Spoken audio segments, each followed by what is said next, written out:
Hola, ¿qué tal? Mi nombre es Alfredo Morales y este espacio se llama Red Compleja.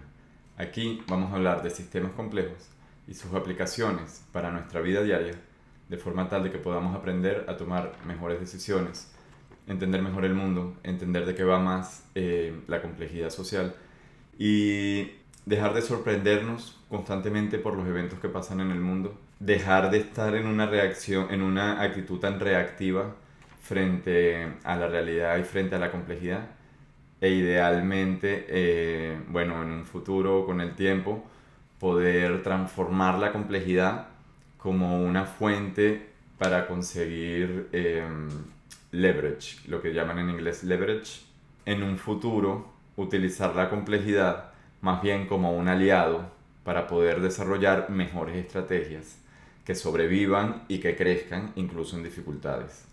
Y esto es muy importante tenerlo en cuenta hoy en día, porque vivimos en un mundo extremadamente complejo. El año 2020 fue un ejemplo de lo que es el nuevo normal. Fenómenos globales como el COVID o las elecciones de aquí, de Estados Unidos, que también fueron un lío, la polarización que existe, las protestas, el desastre que está hecho el mundo. Y el desastre que está hecho el mundo porque el mundo cambió demasiado drásticamente en los últimos años y de una forma muy importante y muy particular que es necesario entender. Las propiedades y los comportamientos de todo sistema emergen principalmente por dos elementos: las personas, los integrantes, y la capacidad de hacer relaciones y asociaciones entre las personas. La complejidad de un sistema se puede medir a través y de, digamos, la diversidad eh, y la complejidad que se pueda generar por medio de las relaciones sociales. En este capítulo vamos a hablar de la relación entre la estructura y el comportamiento. Porque de nuevo, pensamos que nuestro comportamiento y el comportamiento de los sistemas, tanto económicos como empresas y como países, pensamos en los eventos como, claro, la secuencia de cosas que ocurrieron y que nosotros observamos y de los que fuimos parte. Y es tanta la complejidad del fenómeno que existen tantos detalles para hablar al respecto y relatar lo sucedido que nos perdemos en una cantidad de información que al final no llega a ser relevante. ¿Por qué? Porque un sistema está altamente condicionado a la estructura sobre la cual o en la cual se están dando las interacciones sociales, en el caso de la sociedad o las interacciones de cualquier sistema, pero hablemos de la sociedad. Y lo que no entendemos es que si no cambiamos la estructura, por más que trabajemos en cambiar el comportamiento, al final no vamos a conseguirlo. Puede que se mejore un poco, pero luego va a volver el mismo problema. ¿Y por qué? Es la pregunta. Existe un libro muy bueno que se llama El quinto elemento de Peter Senge, la quinta disciplina de hecho, y existe otro que se llama The Path of Least Resistance, el camino de menos resistencia de Robert Fritz. Abajo pongo los links.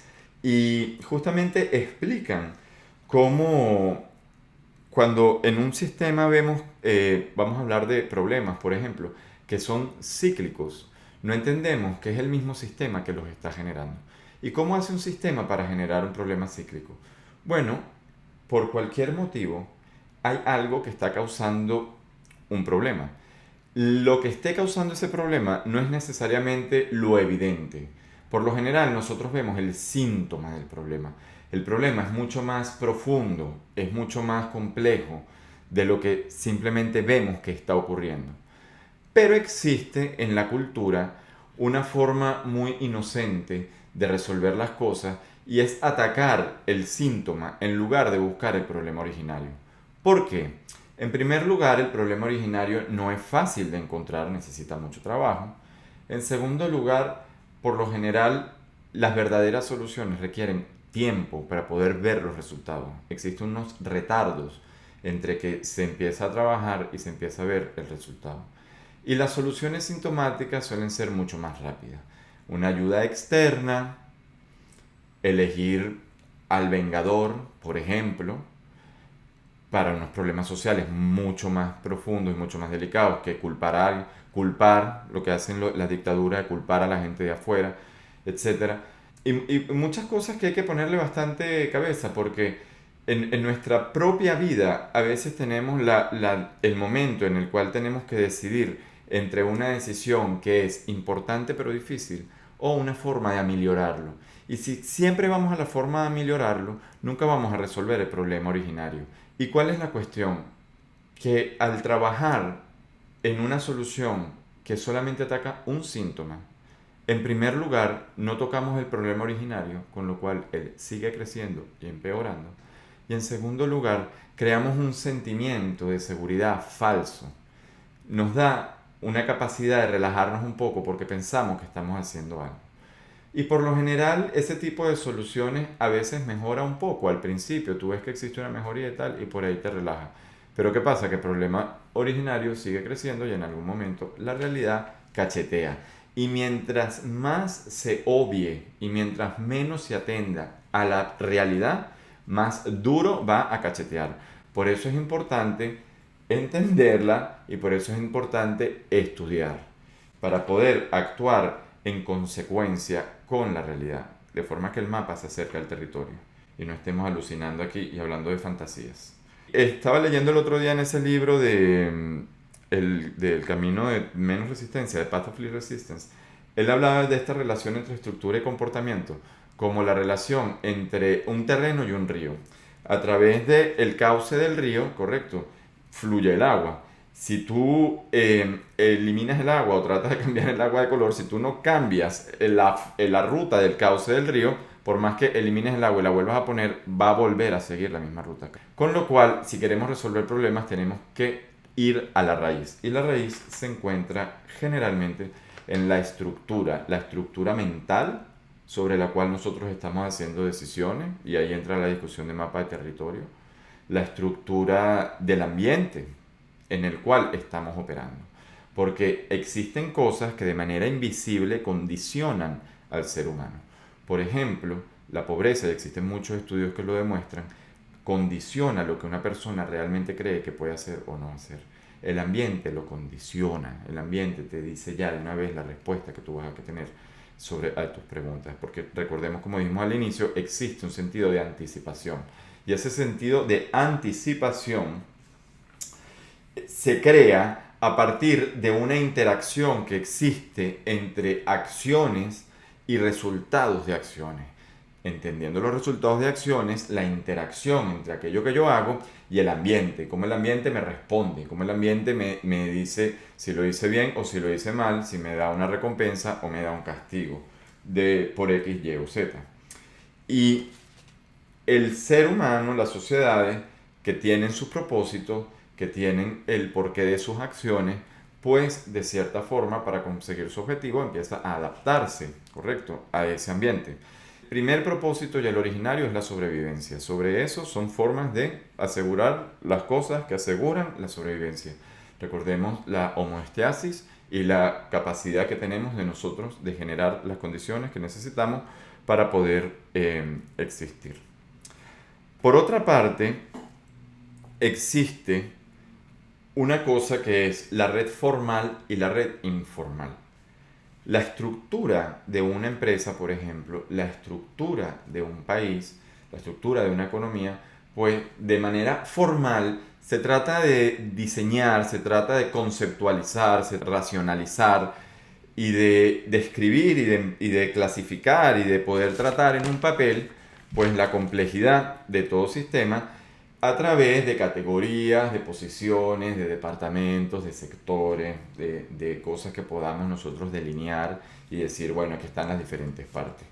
Pero por más que se intente diseñar quién es responsable de qué y quién hace qué, en una empresa, en una familia, en un grupo de amistades, en una ciudad, en un lugar, en una sociedad más grande, pues existe una realidad, digamos, informal, donde la gente está realmente hablando, interactuando, compartiendo información. Hablando de empresas, pues por más que se tenga un organigrama y los roles claramente definidos, la red informal es donde realmente se está trabajando, es donde realmente se está diciendo qué es lo que está pasando, qué es lo que hay que hacer, donde se pide ayuda, donde se piden los recursos, etc. Por más que el gerente quiera diseñar las interacciones de una empresa, Eso nunca lo va a poder controlar. Y la respuesta es que mientras menos trates tú de intervenir, mejor. Lo que puedes hacer es crear las condiciones para que eso sea sano. Porque si tú eres una empresa de ñoña, la gente lo que va a hacer es hablar en el café de la porquería del lugar en el cual se encuentran. Van a hablar mal de todo el mundo sabe quién es el del problema, ¿verdad? El jefe no sé qué tal o el no sé qué broma. Y lo que van a estar ahí es perdiendo la mitad del tiempo pensando en que se tienen que ir de ahí y cómo pueden hacer para que no los jodan de nuevo. Y esa es la verdad. Mientras tanto, el jefe que cree que se las está ganando todas, no se da cuenta que está perdiendo más de la mitad del el brain power, el poder cerebral que tiene ahí, la masa mental. Porque está todo el mundo pensando que se quiere pirar. Y luego la piradera y que eso tenga tanto cambio, pues es súper dañino para la empresa porque tú tienes que estar entrenando a la gente constantemente y no existe continuidad. Y no existe esa motivación tan fuerte que realmente emerge cuando una persona consigue alinear el propósito de su vida y el sentido de sus acciones con su actividad laboral. Y no tiene que ser la actividad laboral más importante del mundo para que eso se pueda dar. Pero hace falta entender de complejidad y de dejar de pretender que se puede manipular a la gente como si fuesen máquinas. Y es que mientras más traten de encasillarnos en comportamientos que no son normales ni naturales, más está aumentando la presión para que hayan respuestas mucho más bruscas. No hablo en este caso en específico, pero eso es la realidad de cualquier sistema. Mientras tú más trates de reducir la variabilidad de un sistema, más estás abriendo la posibilidad para que ese sistema se mueva de una manera más brusca. Porque al final la variabilidad es natural y hay que dejarla ser. La variabilidad es parecido a lo que decía antes de la complejidad. La variabilidad no tiene que ser tu enemigo, puede ser tu aliado, pero hay que aprender a navegar y a estructurar nuestra realidad para que no sea frágil. ¿Y dónde está la fragilidad? Una vez más, yo te puedo contar de cómo alguien quebró su empresa, de cómo alguien hizo esto y aquello, y siempre vamos a ver todos los eventos de una forma independiente y de una forma distinta, porque realmente la historia de cada uno es diferente, el contenido es diferente. Lo que es parecido y es similar es la estructura, es el cauce, y es en eso lo que uno tiene que enfocarse, es eso lo que uno tiene que ver. Y dos formas de que la estructura cree fragilidad. Una es a través de la centralización absoluta. Mientras una entidad centralice más poder, al principio, o digamos que para ciertas escalas de organización, es importante que exista una entidad central que esté coordinando la acción de la empresa o del grupo o del equipo. Pero a partir de cierto momento, o en escalas mucho superiores, como cuando hablamos gestionar la economía, un gobierno comunista que pretenda y tenga los cojones y los ovarios de reducir a una oficina burocrática las decisiones que van a regir la economía de un país, eso es una locura. Eso es una locura tan loca como que una persona del Banco Chacachácara Internacional se ponga a diseñar las políticas económicas de un país sobre el que nunca ha puesto un pie. Eso es una locura. No se dan cuenta tanto la izquierda y la derecha que están criticando lo mismo, que no se dan cuenta que es el mismo sistema el que está de fondo, que trata de establecer soluciones desde arriba hacia abajo y que no entiende la complejidad del fenómeno social y cuyo mapa mental está completamente divorciado de la realidad. Perdonen, de nuevo a la centralización. ¿Por qué la centralización? ¿Cuándo la centralización pasa a ser mala? La centralización pasa a ser mala en el momento en el que el pedazo del sistema sobre el cual está rigiendo tiene una complejidad que es superior a la que ella puede responder o que puede administrar, ¿correcto? Digamos que como personas nosotros tenemos un límite cognitivo que a mí me permite hacer cierto número de actividades. Popularmente lo sabemos, tú no puedes mascar chicle y subir escalera al mismo tiempo. Cuando uno asume más responsabilidades de las que uno puede manejar, hay dos salidas. O delegas, o te distribuyes, o es que en algún momento la vas a poner. ¿Por qué? Porque en algún momento algo va a requerir un comportamiento que tú no tienes disponible ni tienes el tiempo para generarlo. Entonces, ¿qué es lo que hace un gobierno comunista? cuando intenta controlar el flujo, por ejemplo, en la industria alimentaria de un país, obviamente la diversidad que existe de los millones de agentes autónomos y con todas las condiciones para que le metan toda la motivación humana y construyan lo mejor, ellos lo que hacen es eliminar eso y reemplazarlo por un servicio que pueden prestar desde una oficina burocrática en un país como América Latina, que al final termina siendo arroz con frijoles, caraotas, como lo quieras llamar, para todo el mundo, y den las gracias. Y den las gracias que haya arroz y caraota para todo el mundo, porque es que simplemente es imposible de por sí que lo vayan a hacer, y más aún si tú pones a gente incapaz, y más aún si tú pones a gente cuyo verdadero propósito es robar y es hacerse rico y es la corrupción. Entonces ahí lo que tú haces es meter al acelerador hacia la desgracia. Y el ejemplo no lo tengo ni que mencionar, ¿verdad? Pero yo soy de Venezuela y cuando digo estas cosas, pues es porque las viví, no porque me lo contaron. Del otro extremo está la total conexión y la total dependencia, que es la parte que la gente fanática del libre mercado sin ningún tipo de regulación, lo que llaman el neoliberalismo, si no me equivoco y me pueden corregir, no tengo ganas aquí de decir cosas equivocadas. Bueno, ellos no entienden que si las cosas dependen todas de todas, si no existen regulaciones, si no se dividen los mercados, si se permiten deudas, sistemas de deudas como los de Europa, si se permiten mercados dependientes como lo que pasó en el año 2008, pues en el momento que uno pete, todo peta. Al igual que en la centralización, lo que pasa es que no está todo conectado a lo mismo, sino que está todo conectado a todo, y el efecto es el mismo, porque la cascada se amplifica y se reparte por todo el sistema. Con lo cual, tanto el comunismo extremo como el capitalismo salvaje, donde no existe ningún tipo de regulación, están fallando por lo mismo, que son fragilidades estructurales que se dan en la facilidad de esparcir un fallo. Los fallos son parte del sistema, es parte de la evolución, ver que funciona, ver que no funciona y hacer un recómputo en cada una de las generaciones. El problema de nuevo está que cuando tú tienes sistemas en los cuales se depende en que todo el mundo siga las reglas, en que nadie quiebre, en que todo se mantenga en una, ¿sabes? En un estado utópico, irreal, o sea, mientras pretendamos que la sociedad se comporte de una manera irreal, pues hay fragilidades y las fragilidades mientras más tiempo se callan es porque más están acumulando y más duro pegan. Es importantísimo entender esto. ¿Cuál es la solución a todo esto? Pensar en qué escala es bueno tener centralización, de qué forma deberían estar conectadas las cosas.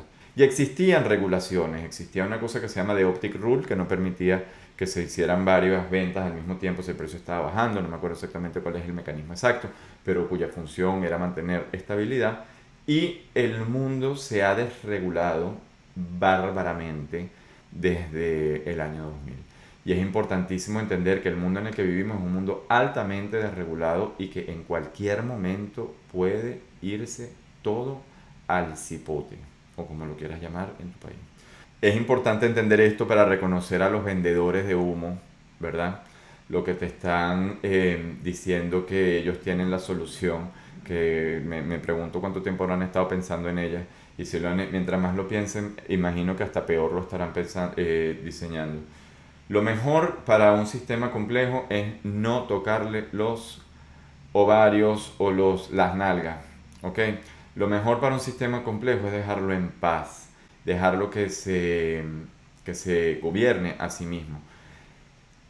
Los gobiernos, las autoridades, los entrenadores y los gerentes de la empresa, lo que pueden es generar el ambiente para que las personas tengan todo lo que necesiten para poder trabajar y generar el sistema de las interdependencias que no hagan que, bueno, por más que trabajes y le des duro en tu vida, pues las decisiones de un gobierno de porquería genere una inflación que al final acabe con toda tu fuerza, ¿no?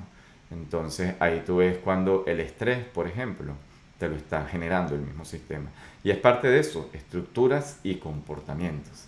Sistemas que están explotando todo el día, pues requieren que los estén arreglando todo el día. Y de nuevo, mientras no se arregle lo que realmente está mal, pues el problema simplemente volverá o volverán otros relacionados a los mismos problemas, a las mismas fallas originarias.